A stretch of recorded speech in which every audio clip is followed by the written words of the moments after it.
امریکہ کی جانب سے ونیزویلا صدر کی گرفتاری یا اغوا کے بعد ملک بھر میں مظاہرے ہو رہے ہیں۔ مظاہرین نکولس کی رہائی کی مانگ کر رہے ہیں۔ ادھر امریکی دارالحکومت واشنگٹن ڈی سی میں بھی ٹرمپ کے اقدام پر احتجاج کیا جا رہا ہے۔ ونیزویلا میں امریکی فوجی کارروائی اور صدر ڈونالڈ ٹرمپ کے ونیزویلا کو کنٹرول میں رکھنے کے بیان پر واشنگٹن میں وائٹ ہاؤس کے باہر زبردست مظاہرہ کیا گیا۔ وائٹ ہاؤس کے باہر مظاہرین بڑی تعداد میں جمع ہو گئے، نعرے لگانے لگے اور ساتھ ہی مظاہرین نے امریکی صدر کی گرفتاری کا بھی مطالبہ کیا۔ ونیزویلا کے خلاف جنگ نہیں کے بینر بھی ان کے ہاتھوں میں تھے۔ ادھر نیو یارک شہر کے ٹائمز اسکوائر میں بھی مظاہرین نے ریلی نکالی اور صدر ڈونالڈ ٹرمپ کی گرفتاری کا مطالبہ کیا ہے۔ اس کے علاوہ پیرس میں بائیں بازو کے مظاہرین نے ونیزویلا پر امریکی حملوں کی مذمت کی ہے۔ ونیزویلا کے جھنڈے لہرائے جا رہے ہیں۔ ونیزویلا کے صدر مدورو کی گرفتاری کے خلاف یونان کے دارالحکومت ایتھنز میں ہزاروں افراد نے مارچ کیا ہے۔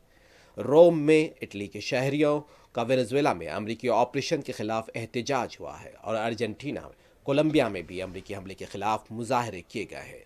یورپی ملکوں میں مظاہرے کیے جا رہے ہیں امریکی اقدام کے خلاف اور صدر نکولس کو رہا کرنے کی مانگ بھی کی جا رہی ہے۔